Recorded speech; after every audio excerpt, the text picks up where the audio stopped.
Hey everyone, welcome back to Installation 00. How are you? I've missed you. You smell fantastic. I like your shirt. Anyway, today we're looking at emergent lore from the book Shadows of Reach in regards to the new Mjolnir Gen 3 platform and how that may influence gameplay for Halo Infinite. So let's move.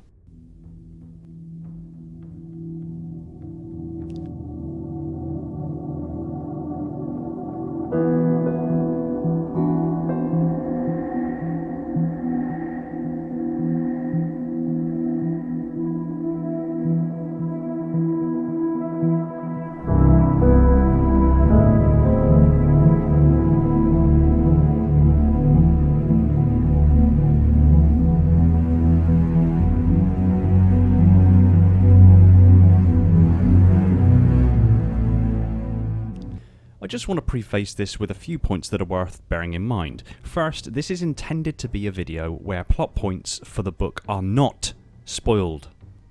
In that regard, you can consider this as a spoiler-free video. However, this video does contain information from the new book, Shadows of Reach by Troy Denning, that is set to release today, on the 20th of October.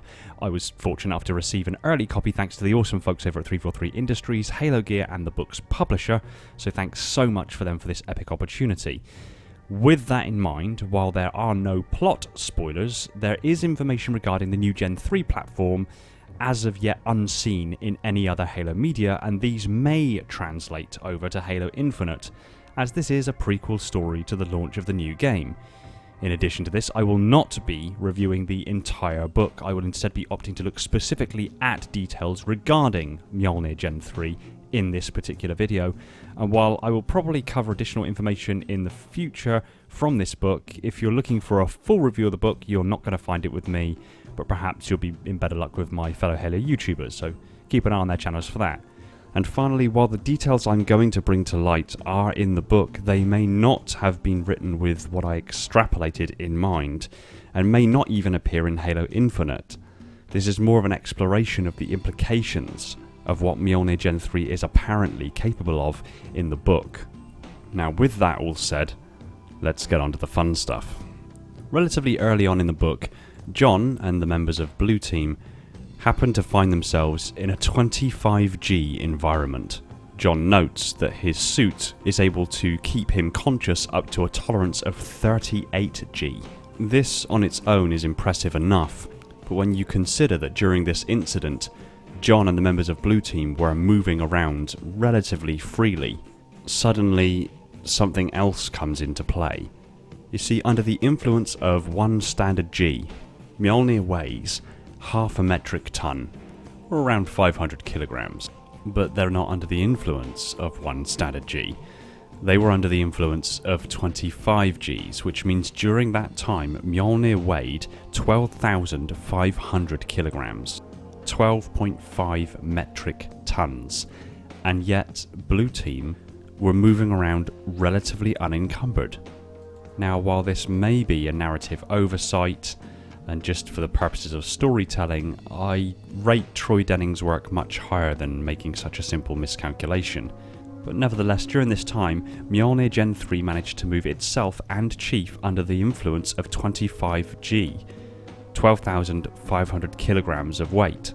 That implies that the force amplification circuits of Mjolnir Gen 3 are incredibly strong.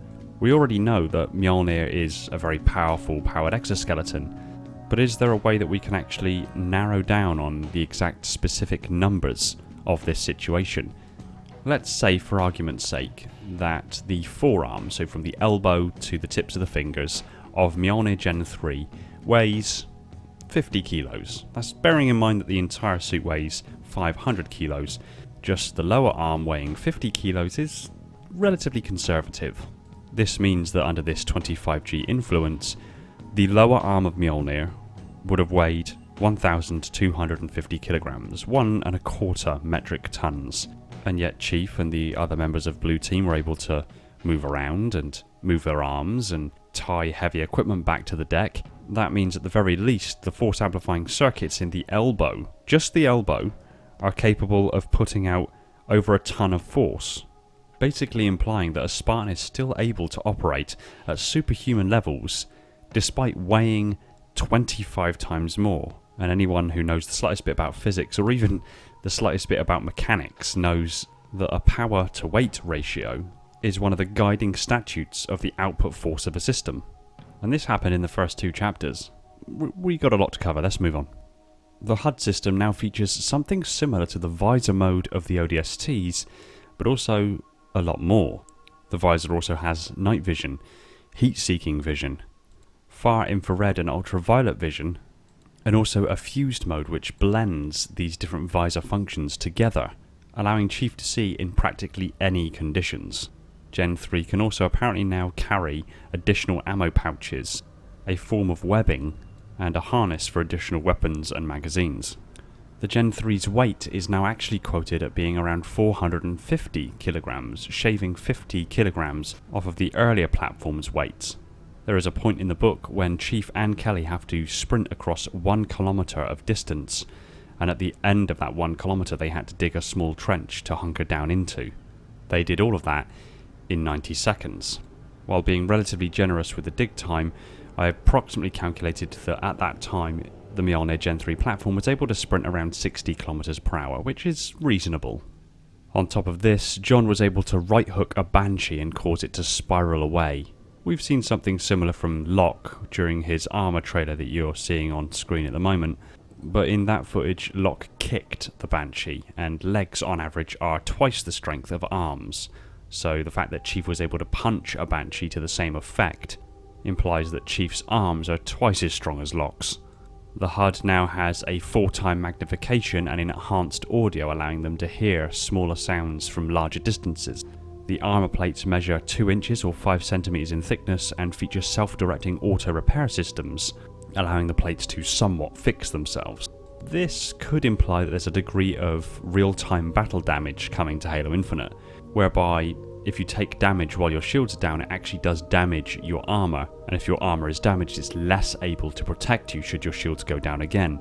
Thus, your armor needs to be repaired. This could be a gameplay dynamic, as in this very book, the portable Spartan support module was announced, where armor repairs could be done in the field. It could be that we find a few of these scattered about Zeta Halo, and if our armor is damaged we can effectively walk up to one and engage it and it will repair our armor. But again, this is just conjecture at the moment. I've spoken a few times in the past about the Spartan neural interface and how there's some inevitable overlap with the data processing between the interface and the brain, and that through Mjolnir's systems, the Spartans may be able to achieve some level of radio-assisted telepathy or empathy, basically being able to feel another Spartan nearby that they're connected to. This was somewhat positively reinforced in this new book, in that there was a moment that John felt Kelly tense without even looking at her. This suggests that a physiological reaction that Kelly had to a circumstance happening around her was actually bled through the Spartan neural interface, through her Mjolnir armor, and then wirelessly translated over to John's Mjolnir armor for him to perceive. This happenstance actually happened from John's own perspective, so I find it unlikely that this part was described as part of the narrative. It seems as though John could actually feel what Kelly was feeling. The new Gen 3 platform also features performance metrics which basically monitor and analyze battle performance. This could play into the aforementioned Spartan support module and the gameplay dynamic that suggests that there would be a need to repair the armor as well as administering medical care for the Spartan themselves, but could also be a measure as to how your Spartan performs during multiplayer. Oh, and forward of that, it's now been confirmed that Spartan 4s can wear the Mjolnir Gen 3 platform, so you can rest assured in the new game your Spartan 4 will be sporting the top of the line Mjolnir Gen 3 platform. But there are 2 more things. The force amplifying circuits in Mjolnir that actually help Mjolnir move don't appear to operate at 100% at all times.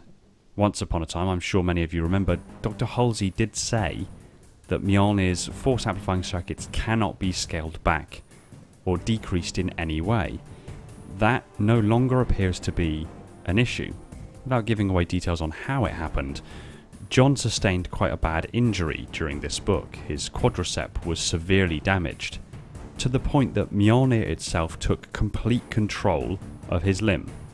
he effectively didn't need to use the leg that was injured because Mjolnir had taken the force for him. His force amplifying circuits actually turned up in their ability to assist to the point that John didn't need to put the physical effort in anymore. This is interesting because it implies that generally speaking Mjolnir is not operating at 100% at all times, which suggests that if the need arose, a Spartan wearing Gen 3 could call upon all of Mjolnir's force amplifying power, and it would be extremely interesting to see exactly what a Spartan would be capable of if they did that. Oh, and don't worry about Chief. His Spartan augmentation for healing actually enabled him to heal while running and fighting to the same degree that a normal human being would have healed over 10 days with full bed rest. So he's got that going for him. And the final part I've left for last, and that is that the Gen 3 platform now appears to possess something similar to the SPI camouflage systems.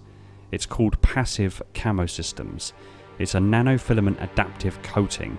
It still has bugs, and apparently if you move too fast it fails.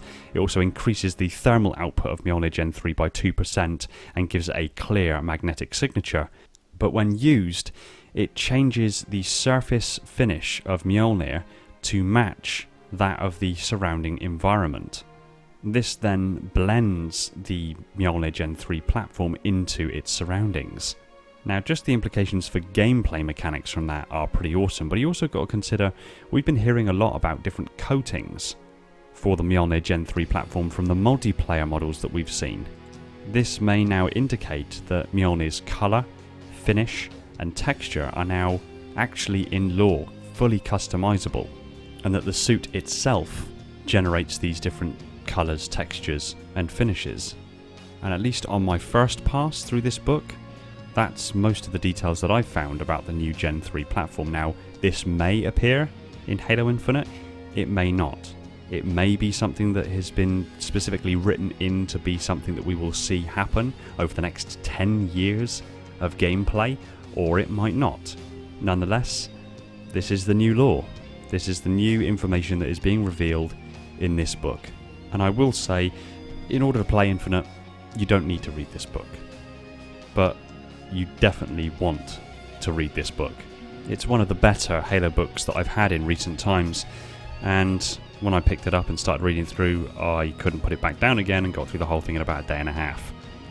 So it's definitely worth the time. And there's lots of very interesting revelations to be had, especially for those of you who read The Fall of Reach. You guys will also enjoy this because there are quite a few references to The Fall of Reach, and it will fill you with a wistful, nostalgic feel, as it did for me. So these are some of the new features of Gen 3. Will we see them in game for Halo Infinite? I don't know, but I really hope that we do. Halo: The Shadows of Reach by Troy Denning. You need to pick it up, you need to give it a read, and I assure you there is so much more to come. Thanks for watching. Stick your comments down below, I look forward to what you have to say. I want to give a quick shout out to my patrons: Neek the Silent Cartographer, Brian Sebastian, Red Sea and Darian, Stalk of the Realms, Falcon X003, Alvin, Mr. Fell, Flaming Halo, The Revanche, Starlight, Viking, Legion's Lost, the TG7, TJ Jazz, The Holes of the Mantle, my glorious Reclaimers, my loyal Metarchs, and all the other patrons that have jumped aboard to support the channel. You guys are awesome, and all this wouldn't be possible without you. If you like Halo lore discussed to insane levels of detail, hit that subscribe button and the little bell icon so you're told the second a new video hits the shelves. Be sure to support us on all major social media channels, including Discord, and if you really love the channel, consider heading over to Patreon and supporting the channel over there. It would mean the world to me and would free up more of my time for me to point to this content and other Halo-related goodness. Take it easy, everyone, and find peace in the domain.